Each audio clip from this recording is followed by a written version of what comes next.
Good morning everyone. So here we are discussing Lucent GK's biology in Hindi जीव विज्ञान के बारे में हम डिस्कशन कर रहे हैं and our topic of discussion would be कोशिका विभाजन. आज हम कोशिका विभाजन पढ़ेंगे. So let's start. सबसे पहले समझेंगे कोशिका विभाजन होता क्या है. बेसिकली कोशिका विभाजन क्या है? सेल का दो भागों में डिवीजन होना या डिवाइड होना या विभाजित होना कहलाता है कोशिका विभाजन. एंड कोशिका विभाजन को सर्वप्रथम 1855 ईस्वी में विर्चू ने देखा था. रॉबर्ट विर्चू ने इन्होंने देखा था. सबसे पहले कोशिका विभाजन को किसने देखा था? विर्चू ने. राइट. कोशिका का विभाजन मुख्यतः तीन प्रकार से होता है. एसूत्री विभाजन, दैट मीन एमाइटोसिस. एसूत्री को हम कहते हैं एमाइटोसिस. समसूत्री मीन्स होता है माइटोसिस एंड अर्धसूत्री मीन्स होता है मियोसिस. तो बेसिकली जो एमाइटोसिस जो देखा जाता है वो किस में देखा जाता है? प्रोकैरियोटिक सेल्स में देखा जाता है.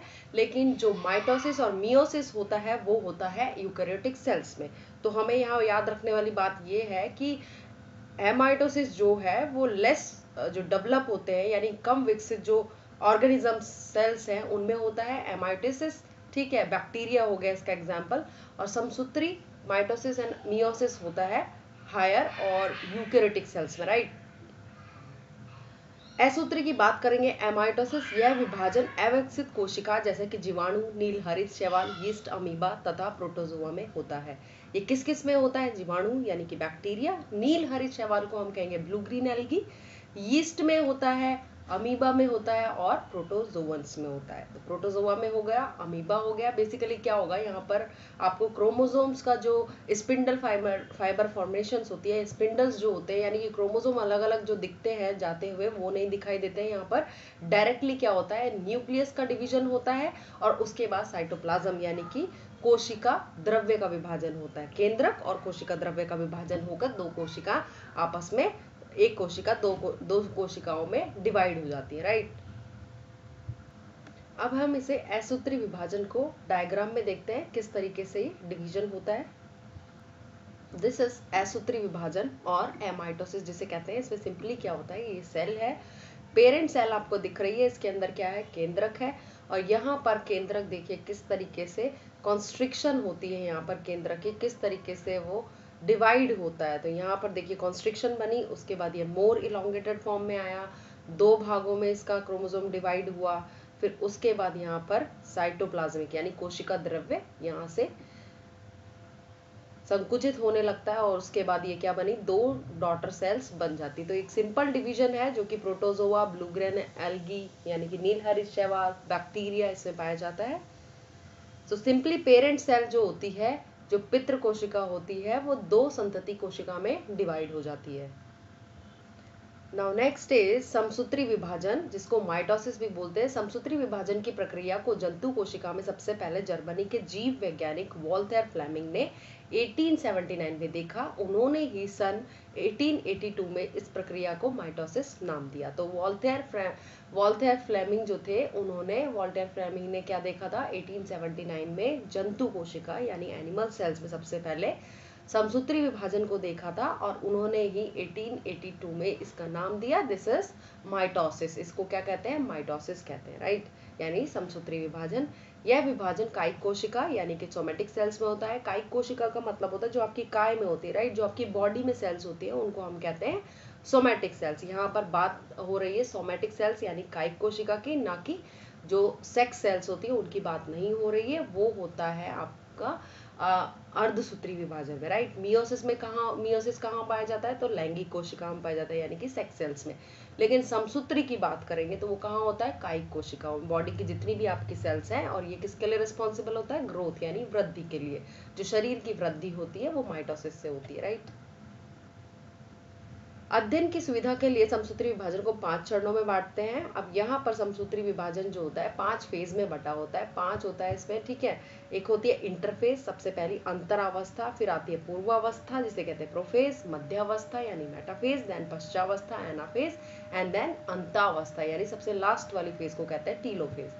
इस विभाजन के फलस्वरूप एक जनक कोशिका पेरेंट सेल से दो संतति कोशिका यानी डॉटर सेल का निर्माण होता है. प्रत्येक संतति कोशिका में गुणसूत्र की संख्या पेरेंट कोशिका के बराबर होती है यानी जनक कोशिका पितृ कोशिका के बराबर होती है. यानी कि पेरेंट सेल में जितने क्रोमोसोम होंगे उतने ही किसमें होंगे? संतति कोशिका यानी डॉटर सेल में होते हैं. समसूत्री विभाजन की पश्चावस्था सबसे छोटी होती है, वह केवल 2-3 मिनट के समाप्त हो जाती है। ठीक है, तो हम इसे देख लेते हैं किस तरीके का ये विभाजन है। देखिए यहाँ देखिए ये माइटोसिस है और ये मियोसिस, दोनों में डिफरेंस दिखा रखा है। माइटोसिस में क्या होता है बेसिकली, देखिए रेप्लिकेशन हुई पहले सेल्स में जितना भी डीएनए है वो क्या होगा, रेप्लिकेट होगा, यानी कि उसकी कॉपीज बनेगी, बहुत सारी कॉपीज बनती है। उसके बाद वो डिवाइड होता है जिसको हम सेल डिवीजन बोलते हैं, माइटोसिस। इसमें कोशिका कितने, जैसे यहाँ पे 2n नंबर ऑफ क्रोमोसोम है तो यहाँ पर भी कितने होंगे, 2n नंबर ऑफ क्रोमोसोम, यानी क्रोमोसोम की संख्या जो पेरेंट कोशिका है, पितृ कोशिका है और संतति कोशिका है उनमें सेम रहती है। लेकिन यहाँ पर क्रोमोसोम की संख्या कितनी हो जाती है, आधी हो जाती है। और एक सेल कितने में डिवाइड होती है, 4 में होती है। या एक सेल कितने में होती है, 2 में डिवाइड होती है, राइट। तो मियोसिस और माइटोसिस का डिफरेंस भी दिया हुआ है यहाँ आप देख सकते हैं, दिस इज द माइटोसिस। ये माइटोसिस यानी समसूत्री विभाजन का प्रोसेस बताया हुआ है। यहाँ पर सबसे पहले देखिए इंटरफेस, जिसमें सेल अपने आप को प्रिपेयर करती है सेल डिवीजन के लिए, ये होती है पूर्वावस्था जिसे कहते हैं प्रोफेज। इसमें किस तरीके से जो क्रोमेटिन इस तरीके से उलझा हुआ सा पड़ा हुआ है वो कैसे हो जाता है, एक पर्टिकुलर तरीके से अरेंज हो जाता है। देन मेटाफेज में इस तरीके से ये अरेंज हो जाते हैं। देन एनाफेज आती है जिसमें ये इस तरीके से अरेंज होते हैं और फिर ये अलग अलग होके डुप्लीकेट बनाते हैं अपने। ठीक है, ये है पश्चावस्था और ये आपके डॉटर सेल्स बनी। तो यहाँ जितना डीएनए होगा, सेम डीएनए की अमाउंट जो होता है वो दोनों डॉटर सेल यानी कि संतति कोशिका में पाया जाता है। यानी यहाँ पर अगर 46 क्रोमोसोम है तो यहाँ पर भी कितने होंगे, सॉरी यहाँ पर कितने हैं, 23 क्रोमोसोम है तो यहाँ पर भी 23 होंगे। ठीक है, यहाँ पर 2n नंबर है तो यहाँ पर भी 2n नंबर है, राइट। तो 46 अगर यहाँ पर जैसे ह्यूमन बीइंग में होते हैं 46 क्रोमोसोम, यहाँ 46 क्रोमोसोम है तो यहाँ पर भी क्या हो गया, 46 नंबर, यहाँ पर भी 46 हो गए। ठीक है, तो इस तरीके से ये डिवाइड होती है। पहले न्यूक्लियस डिवाइड होता है, देखिए न्यूक्लियस किस तरीके से डिवाइड हुआ, केंद्रक डिवाइड हुआ है, उसके बाद यहाँ पर आपका कोशिका द्रव्य डिवाइड हुआ है और फिर ये दोनों अलग अलग भागों में बट गई है। समसूत्री विभाजन यानी की पश्चावस्था जो सबसे लास्ट वाली एनाफेज होती है वो सबसे छोटी होती है और वो 2-3 मिनट में समाप्त हो जाती है। नाउ कम टू द अर्धसूत्री विभाजन की बात करेंगे। फार्मर तथा मूरे नाम के साइंटिस्ट ने इनको डिस्कवर किया था, इनका नाम दिया था बेसिकली 1905 में। कोशिकाओं में अर्धसूत्री विभाजन को मियोसिस नाम किसने दिया था, फार्मर एंड मूरे ने, राइट। अर्धसूत्री विभाजन की खोज सर्वप्रथम विजमैन ने की थी, लेकिन इसका सर्वप्रथम विस्तृत अध्ययन स्ट्रासबर्गर ने 1888 में किया था। ठीक है, तो यहाँ 3 साइंटिस्ट इन्वॉल्व हैं। पहला है फार्मर एंड मूरे जिन्होंने अर्धसूत्री विभाजन को मियोसिस नाम दिया। दूसरे साइंटिस्ट है विजमैन जिन्होंने इसकी खोज की थी, जिन्होंने इनको डिस्कवर किया था मियोसिस को, राइट। और एक ऐसे साइंटिस्ट है जिन्होंने सबसे ज्यादा विस्तृत यानी कि बहुत डिटेल में इसका स्टडी की थी, उन साइंटिस्ट का नाम है स्ट्रासबर्गर, राइट, 1888 में। यह विभाजन जनन कोशिकाओं में होता है। ठीक है, जनन कोशिका कौन सी होती है, सेक्स सेल या लैंगिक सेल्स जो होती हैं उनको कहते हैं, यानी कि ओवम और स्पर्म के अंदर ये विभाजन होता है। एंड अर्धसूत्री कोशिका विभाजन निम्न 2 चरणों में पूरा होता है, अर्धसूत्री 1, अर्धसूत्री 2। अब वहां जैसे माइटोसिस में आपने पढ़ा यानी समसूत्री विभाजन में आपने पढ़ा था कि इसमें टोटल इस तरह की फेज होती है, इंटरफेस होती है, फिर प्रोफेज आती है जिसको हम बोलते हैं पूर्वावस्था, देन मेटाफेज आती है, मध्यावस्था, देन एनाफेज आती है, फिर लास्ट में एक टीलोफेज आती है, पश्चावस्था के बाद भी एक एंड फेज आती है। ठीक है, तो इस तरह से इन्होंने यहाँ पर देखिए, ये देखिए कितनी अवस्था है इसमें, इंटरफेस यानी कि अंतरावस्था, फिर है 2 पूर्वावस्था, 3 मध्यावस्था, पश्चावस्था 4, 5 फेजेस है। ठीक है, लेकिन यहाँ पर इस 5 फेज में भी इन्होंने अर्धसूत्री 1 और 2 कर दिया इसको। ठीक है, और इसमें भी देखो प्रोफेज 1 होगी, मेटाफेज 1 होगी, एनाफेज 1 होगी एंड टीलोफेज 1 होगी। लेकिन इसको बाद में प्रोफेज 1 भी बहुत लंबी होती है जिसमें इनको नाम दिए गए प्रोफेज को लैप्टोटीन, जाइगोटीन, पैचिटीन, डिप्लोटीन, डाइकाइनेसिस। ठीक है, इस तरीके से। और फिर अर्धसूत्री जो सेकंड वाला है उसमें अगेन वो प्रोफेज 2 आएगी, मेटाफेज 2 आएगी, एनाफेज 2 एंड टेलोफेज 2 आएगी। तो काफी लंबा प्रोसीजर है ये मियोसिस वाला। तो यहाँ देखते हैं, स्टार्ट करते हैं। किसमें होती है, सेक्स कोशिका में यानी कि लैंगिक कोशिका, जनन कोशिकाओं में होती है। अर्धसूत्री कोशिका विभाजन 2 चरणों में पूरा होता है, एक तो अर्धसूत्री 1, अर्धसूत्री 2। अर्धसूत्री 1 में गुणसूत्र की संख्या आधी रह जाती है इसलिए इसे न्यूनकारी विभाजन, रिडक्शन डिवीजन। अच्छा, अब क्या होता है, जो मियोसिस होता है उसको रिडक्शन डिवीजन क्यों कहते हैं, यानी न्यूनकारी। रिडक्शन मतलब कुछ चीज कम हो जाना, ठीक है, तो रिड्यूस हो जाते हैं बेसिकली जो क्रोमोसोम के नंबर। जैसे कि बाय चांस क्रोमोसोम के नंबर 46 हैं, तो उसके आधे कितने रह जाएंगे जनन कोशिकाओं में, 23, यानी आधे नंबर। 2n नंबर है तो n नंबर रह जाएंगे, उसके आधे रह जाएंगे, ठीक है। अर्धसूत्री विभाजन, अर्धसूत्री प्रथम विभाजन में 4 अवस्थाएं हैं, प्रोफेज 1, मेटाफेज 1, ठीक है, पूर्वावस्था जिसे कहते हैं प्रोफेज, मेटाफेज मध्यावस्था, एनाफेज होती है पश्चावस्था, एंड टीलोफेज इज लास्ट वाली जो फेज होती है उसको टीलोफेज कहते हैं। प्रोफेज 1 सबसे लंबी प्रवस्था होती है, सबसे लंबी। देखो प्रोफेज 1 भी बहुत लंबी होती है, उसमें भी इन्होंने इसको 5 उप अवस्थाओं यानी कि और उसको सब डिवाइड किया है 5 फॉर्म में, लैप्टोटीन में, जाइगोटीन, पैचोटीन, डिप्लोटीन एंड डाइकाइनेसिस। लैप्टोटीन में क्या होता है, गुणसूत्र जो होते हैं, क्रोमोसोम होते हैं, वो उलझे हुए पतले धागे की तरह दिखाई पड़ते हैं, बिल्कुल उलझे फॉर्म में होते हैं। जैसे कोई धागा होता है ना, अगर उसकी रील को खोल के उस धागे को उलझा दो, उसी फॉर्म में होते हैं। इन्हें क्रोमोनिमेटा कहते हैं। एंड गुणसूत्रों की संख्या यहाँ पर क्या होती है, डिप्लॉइड होती है, द्विगुणित होती है, यानी कि 2n नंबर होती है। आप 2n से याद करिए, 2n का मतलब होगा द्विगुणित, यानी डबल होती है। जाइगोटिन की बात करेंगे, समजात यानी होमोलोगस जो गुणसूत्र होते हैं, होमोलोगस क्रोमोसोम बोलते हैं इनको इंग्लिश में, समजात गुणसूत्र एक साथ होकर जोड़े बनाते हैं, इसे सिनेप्सिस कहते हैं। और सेंट्रियोल एक दूसरे से अलग होकर केंद्रक के विपरीत ध्रुवों पर चले जाते हैं। प्रोटीन एंड आरएनए संश्लेषण के फलस्वरूप केंद्रिका बड़ा हो जाता है। अब वहां पर इस टाइम पे प्रोटीन और बहुत सारे आरएनए का भी संश्लेषण होता है, जो कि मियोसिस के लिए जरूरी प्रोटीन होते हैं, उनका निर्माण होता है। इसलिए जो केंद्रिका होती है वो भी बहुत बड़ी हो जाती है। और यहाँ पर सेंट्रियोल, जो बीच में सेंट्रियोल होता है क्रोमोसोम के, ठीक है, वो दोनों डिवाइड होके एक दूसरे से अलग होके केंद्रक की तरफ, दोनों ध्रुवों की तरफ चले जाते हैं। जैसे एक उस साइड चला गया, एक अनादर साइड पे चला गया, ठीक है, तो इस तरीके से वो अलग अलग हो जाते हैं गुणसूत्र। पैचटीन, प्रत्येक जोड़े के गुणसूत्र छोटे और मोटे हो जाते हैं, ठीक है। अब यहाँ पर गुणसूत्र कैसे हो जाएंगे, छोटे होंगे और मोटे हो जाएंगे। द्विज का प्रत्येक सदस्य अनुदैर्ध्य रूप से विभाजित होकर 2 अनुजात गुणसूत्रों या क्रोमेटों में बढ़ जाता है। इस प्रकार 2 समजात गुणसूत्रों के एक द्विज से अब 4 क्रोमेटेड बन जाते हैं, ठीक है। अब वहां पर क्या है, पहले तो 2 थे, अब क्या हो गए, वहां 4 बन गए हैं। इनमें 2 मात्र तथा 2 पितृ क्रोमेटेड होते हैं। कभी कभी मात्र और पितृ क्रोमेटेड एक या ज्यादा स्थान पर एक दूसरे को क्रॉस करते हैं। ऐसे बिंदु पर मात्र तथा पितृ क्रोमेटिड टूट जाते हैं और एक क्रोमेटिड का टूटा हुआ भाग दूसरे क्रोमेटिड के टूटे भाग से स्थान से जुड़ जाता है। इसे क्रॉसिंग ओवर कहते हैं। एवं इस प्रकार से जीन का नए ढंग से वितरण हो जाता है, अर्थात जीव विनिमय पैकेटिन अवस्था में होता है। इस क्रिया में रिकॉम्बिनेज एंजाइम भाग लेते हैं। अब देखिए, जो पैचिटीन होती है सबसे लंबी प्रवस्था होती है यहाँ पर, और उसमें क्या होता है बेसिकली, पहले तो जो क्रोमोसोम होते हैं वो छोटे और मोटे हो जाते हैं, और इस स्टेज में ही जो क्रोमोसोम होते हैं मटे, जैसे मैटरनल यानी जो मातृ कोशिका होती है, वो पितृ क्रोमोसोम के क्रोमेटिड से एक दूसरे का एक्सचेंज होता है। यहाँ पर जीन विनिमय हो रहा है, राइट। बेसिकली जीन विनिमय मतलब कि एक दूसरे का, यानी कि मातृ कोशिका एक्सचेंज करती है पितृ कोशिका के होमोलोगस क्रोमोसोम से, और इसी को ही हम क्रॉसिंग ओवर भी बोलते हैं। और यहाँ पर क्या होता है, इस क्रिया में रिकॉम्बिनेज एंजाइम भाग लेते हैं, क्योंकि यहाँ पर रिकॉम्बिनेशन हो रहा है, राइट।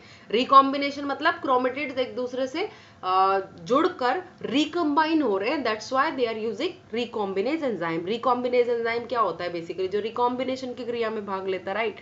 तो इसी में ही यहाँ पर रिकॉम्बिनेशन में मात्र और जो पितृ कोश क्रोमेटिड्स होते हैं वो एक दूसरे आपस में पहले तो टूटते हैं, और उसके बाद वो दूसरे एक जो मात्र वाला क्रोमेटिड होगा वो पितृ वाले पे चल जाएगा और पितृ वाला मात्र वाले पे चल जाएगा। तो बेसिकली क्या है, जीन विनिमय का काम हो रहा है इस अवस्था में, राइट, यानी कि जीन एक्सचेंज हो रहा है।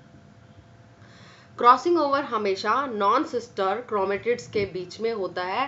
अब देखिए, नॉन सिस्टर क्रोमेटिड्स क्या हो गए, जो अलग अलग आर्म पर है ना क्रोमोसोम्स, उनके बीच में होता है, ना कि सेम जो सिस्टर क्रोमेटिड्स होते हैं उनके बीच में नहीं होता। नहीं तो फिर कोई फायदा ही नहीं है ना। अगर एक्सचेंज हो रहा है तो प्रॉपरली एक्सचेंज कैसे होगा, नॉन सिस्टर क्रोमेटिड से होगा।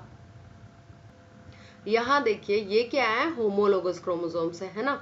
देखिए यहाँ पर दिख रहा है ये क्रोमोसोम आपस में अब ये नॉन सिस्टर, ये देखिए रेड से रेड का एक्सचेंज नहीं हो रहा है यहाँ पर। अगर रेड और रेड दोनों आर्म्स हैं इनको कहेंगे सिस्टर क्रोमेटिड्स, लेकिन ये क्या है, रेड एंड ब्लू हो गया नॉन सिस्टर क्रोमेटिड। तो पैचिटिन में बेसिकली अब ये क्या हो गए, एक्सचेंज हो गई। ये मात्रमाला, अगर ये मदर कोशिका मदर क्रोमेटिड्स है और ये फादर वाले क्रोमेटिड्स है, तो आपस में एक्सचेंज होकर न्यू रिकॉम्बिनेंट क्रोमेटिड्स बनाते हैं इस तरीके से। इसी को हम कहते हैं क्रॉसिंग ओवर या रिकॉम्बिनेज या जीन विनिमय, इसी को कहते हैं। और इसी स्टेज को कहते हैं हम पैचिटिन। यहाँ पर बेसिकली जीन विनिमय हो रहा है, राइट। तो ये क्या है, नॉन सिस्टर क्रोमेटिड्स हो गए आपस में, ब्लू और रेड, ठीक है। तो ये आपस में एक्सचेंज होते हैं। Now next is diplotene. अब चौथे नंबर पे जो स्टेज है उसको कहते हैं डिप्लोटिन, ठीक है। डिप्लोटिन समजात गुणसूत्र अलग अलग होने लगते हैं, परंतु जोड़े के दो सदस्य पूर्ण रूप से अलग नहीं हो पाते, क्योंकि वे कभी कभी कहीं कहीं एक दूसरे से एक्स के रूप में उलझे रहते हैं। ऐसी स्थानों को क्याजमेटा कहते हैं। क्याजमेटा की औसत संख्या को बारंबारता क्याजमेटा फ्रीक्वेंसी कहते हैं। एंड क्याजमेटा का अंतिकरण हो जाता है, राइट। अब यहाँ पर जो बात बोली है डिप्लोटिन में, जो होमोलोगस क्रोमोसोम यानी समजात गुणसूत्र होते हैं वो एक दूसरे से अलग होने लगते हैं, पर वो बेसिकली अलग नहीं हो पाते, ठीक है। तो वो एक्स रूप से, मतलब एक दूसरे से क्रॉस करके वो एक स्ट्रक्चर बनाते हैं, उसी रूप में वो उलझे हुए रहते हैं। इसी को हम क्याजमेटा बोलते हैं। तो बेसिकली क्याजमेटा फॉर्मेशन जो होती है वो डिप्लोटिन में होती है। So I will show you the picture of this.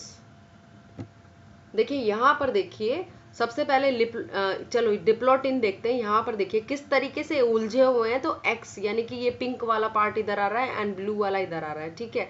तो ये होमोलोगस क्रोमोसोम्स जो होते हैं वो बेसिकली क्या होते हैं, एक दूसरे से अलग नहीं हो पाते और एक एक्स टाइप फॉर्मेशन बनाते हैं। इस एक्स को ही हम क्याजमेटा बोलते हैं, जिस स्थिति में ये उलझे हुए हैं, राइट। फिर आती है डाइकाइनेसिस, सबसे लास्ट वाली, जिसमें ये सेपरेट हो जाते हैं। यहाँ पर देखिए कंप्लीट सेपरेशन हो गया है इनका। और यहाँ पर जो मातृ कोशिका है वो पितृ कोशिका के जीन आपस में एक्सचेंज हो गए हैं।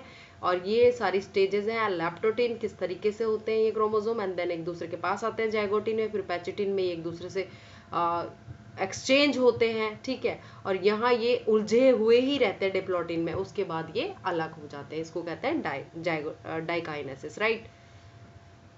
एंड उसके बाद क्याजमेटा का अंतिकरण यानी कि टर्मिनलाइजेशन हो जाता है। एक्स जो शेप बनती है उसका, क्याजमेटा का, right. Now come to the diakinesis. This is the last stage of meiosis 1, ठीक है। अर्धसूत्री विभाजन की फर्स्ट स्टेज का लास्ट, जो अर्धसूत्री विभाजन फर्स्ट है उसकी ये लास्ट स्टेज है। डाइकाइनेसिस जिसे बोलते हैं, इसमें क्या होता है, केंद्रक कला व केंद्रिका लुप्त हो जाती है, राइट। केंद्रक कला एंड केंद्रिका लुप्त हो जाती है। उसके बाद आता है अलसूत्री विभाजन 2, जो कि समसूत्री विभाजन के समान होता है। इसमें भी same prophase, metaphase, anaphase, telophase, ये सारी स्टेजेस आती हैं। एंड यहाँ के बाद क्या हो गया कि जो अलसूत्री विभाजन में एक जनक कोशिका पेरेंट सेल से 4 संतति कोशिका बनती है, ठीक है।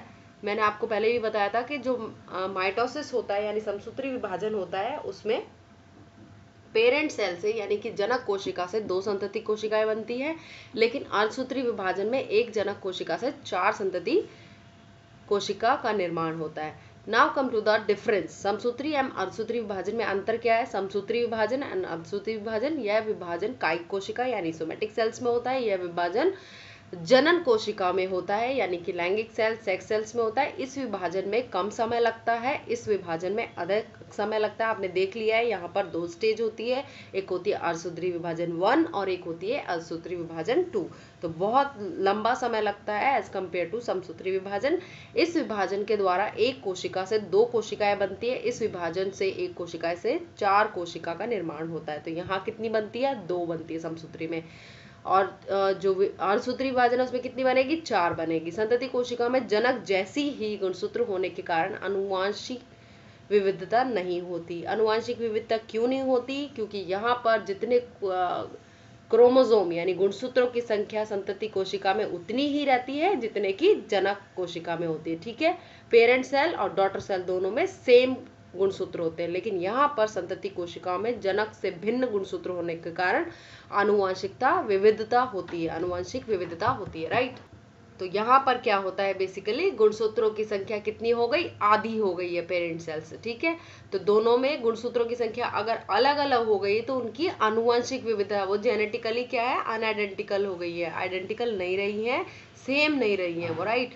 इसमें गुणसूत्रों के आनुवंशिक पदार्थों में आदान प्रदान नहीं होता है। यहाँ पर क्या हो रहा है, बेसिकली आनुवंशिक पदार्थों का आदान प्रदान, जो क्रॉसिंग ओवर हमने पढ़ा था, रिकॉम्बिनेज जो पढ़ा था, जीन विनिमय हमने पढ़ा था, ठीक है, वो डिप्लॉटिन स्टेज, पैचुटिन स्टेज में जो हो रहा था, ठीक है, वो चीज यहाँ नहीं होती है, क्रॉसिंग ओवर नहीं होता, लेकिन यहाँ पर जीन विनिमय होता है, ठीक है। मातृ एंड पितृ कोशिका जो होती है उनके गुणसूत्रों में जीन विनिमय किसमें होता है, अर्धसूत्री विभाजन में होता है, right.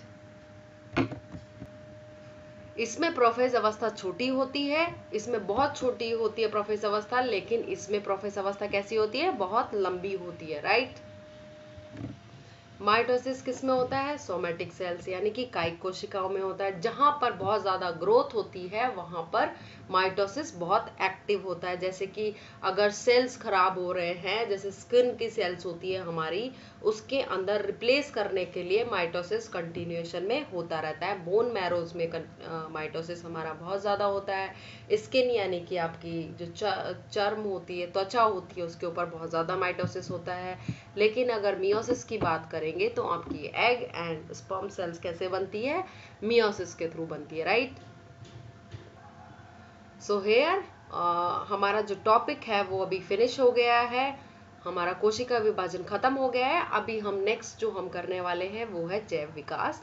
So please if you like my video, please share it and subscribe my channel. Thank you very much.